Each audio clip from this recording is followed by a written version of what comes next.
साक्षीदार news channel मध्ये आपले स्वागत। सगळ्यांना जय भीम। आणि काल झालेल्या धम्मचक्र प्रवर्तन दिनाच्या आणि विजयादशमीच्या सर्व अकोल्यातल्या नागरिकांना आणि महाराष्ट्रातल्या नागरिकांना शुभेच्छा। डॉक्टर बाबासाहेब आंबेडकरांच्या 3 महत्त्वाच्या कृतींनी संपूर्ण भारताचा इतिहास बदलला आणि अख्ख्या जगामध्ये त्याची नोंद घेतली गेली। पहिला संपूर्ण भाग होता तो अस्पृश्यतेविरुद्ध संघर्ष करण्याचा आणि सामाजिक न्यायाच्या तत्वावरती इथला देश आणि इथला समाज चालला पाहिजे हे समाजामध्ये आणि देशामध्ये रुजवण्याचा। दुसरी घटना होती ती राज्यघटना आणि संविधान लिहिण्याची। आणि तिसरं महत्त्वाचं पाऊल होतं ते धम्मचक्र परिवर्तन दिनाचं, त्यांनी बौद्ध धम्म स्वीकारण्याचं। धम्मचक्र प्रवर्तन दिन हा काही फक्त एका धर्मातून दुसऱ्या धर्मामध्ये प्रवेश करण्याचा भाग नव्हता, हिंदू धर्माला विरोध करण्याचा भाग नव्हता, तर अस्पृश्यतेविरुद्ध प्रखर लढा दिल्यानंतर आपण ज्या समाजामध्ये राहतो तो भारतीय समाज हा सामाजिक न्यायावरती आधारित असावा, समतेच्या पायावरती असावा, त्या समाजामध्ये मेत्ता असावी, करुणा असावी, प्रत्येक वंचित समाजाच्या माणसाला समान संधी असावी, सन्मान असावा, सुरक्षितता असावी आणि अशाच पद्धतीचा समाजाची संकल्पना अस्पृश्यतेविरुद्ध लढा आणि संघर्ष करत असताना त्यांनी बघितली होती। आणि त्यांना जो समाज अभिप्रेत होता त्या समाजाचं एक प्रतिबिंब, त्या समाजाकडे जाण्याची वाट ही त्यांना बुद्ध विचारामध्ये दिसली आणि तिथून त्यांचा प्रवास हा त्या दिशेने सुरू झाला होता। त्यांना जो समाज अपेक्षित होता त्या समाजाबद्दलच्या अनेक संकल्पना त्यांनी व्यवहारामध्ये संविधानात आणलाच होता। पण बौद्ध धम्म स्वीकारण्यामागे त्यांचा महत्त्वाचा जो भाग होता तो एका अर्थाने समतेकडे नेण्याचा मार्ग होता, तो मुक्तिपंथ होता। आणि त्या मुक्तिपंथावरती जात असताना त्यांनी बौद्ध धम्मातला जो विचार स्वीकारला त्यातली जी 4 आर्य सत्य स्वीकारली त्याच्यामध्ये या जगात दुःख आहे, वंचितता आहे, त्याची कारणं पण आहेत, त्या कारणांचा अभ्यास करून त्याचं निराकरण करता येतं आणि त्या कारणांचा निराकरण करण्याचा मार्ग आपल्याला सापडतो। तो मार्ग त्यांनी आधीच संविधानामार्फत दाखवला होता। पण बौद्ध धम्म स्वीकारताना संपूर्ण धम्मचक्र प्रवर्तन करत असताना त्यांना या समाजाला प्रबुद्ध बनवायचं होतं, या माणसाला प्रबुद्ध बनवायचं होतं। समाज प्रबुद्ध बनण्याची आणि माणसं प्रबुद्ध बनण्याची प्रक्रिया ही एकाच वेळेला चालू असते, ती एकमेकांपासून विलग राहता येत नाही। या मार्गावरचा जो काही मार्ग तथागतांनी दाखवला तोच अष्टांगिक मार्ग म्हणून धरला जातो। आणि त्या अष्टांगिक मार्गाचे 3 महत्त्वाचे घटक आहेत, शील, साधना आणि प्रज्ञा। दुर्दैवाने आपण शीलाचा अर्थ कधी समजावूनच घेतला नाही। शील हा शब्द कायमच, आणि त्यातला दोष मी आपल्याला सुद्धा देईन, कारण आपल्यातले सुद्धा कित्येक कार्यकर्ते शील या शब्दाचा अर्थ केवळ मर्यादित चारित्र्य, स्त्रीचं लैंगिक चारित्र्य या अर्थानेच घेतात। पण शील या शब्दाचा अर्थ खूप व्यापक आहे।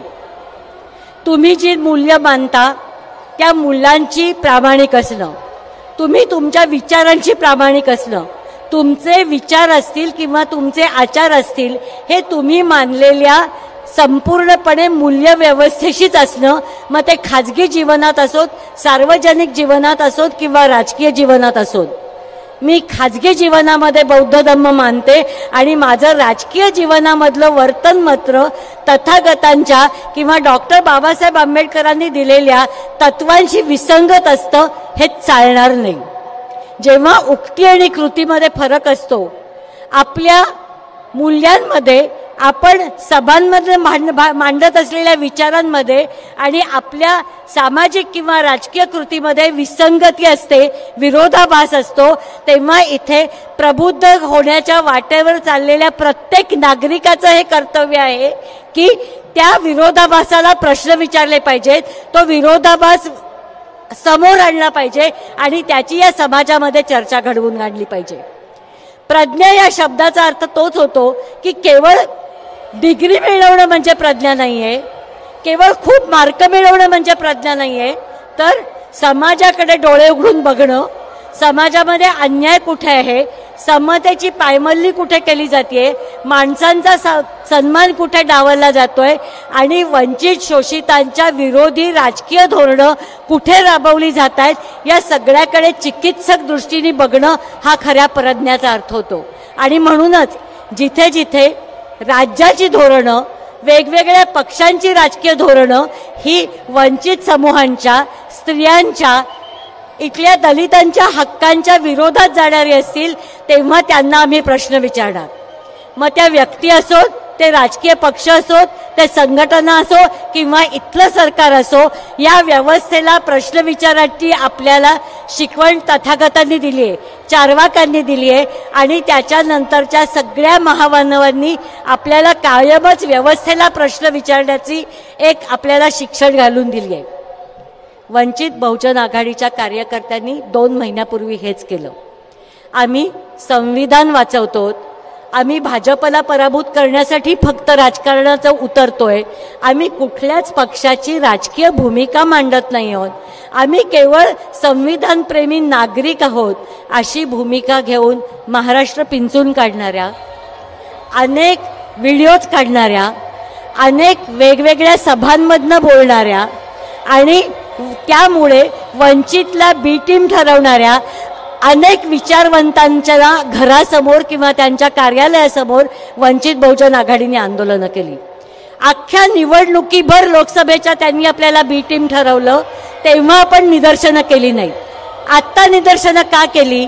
आत्ता निदर्शनं करण्याचं महत्त्वाचं कारण असं होतं की तेलंगणा सरकारनी आणि कर्नाटक सरकारनी जेव्हा सुप्रीम कोर्टाचा आरक्षणाविरोधात जाणारा निकाल आला त्यावेळेला काँग्रेसचं तेलंगणा सरकार आणि काँग्रेसचं कर्नाटक सरकार ही 2 पहिली सरकारं होती ज्यांनी सांगितलं की आम्ही सुप्रीम कोर्टाचा निर्णय आमच्या राज्यात लागू करू.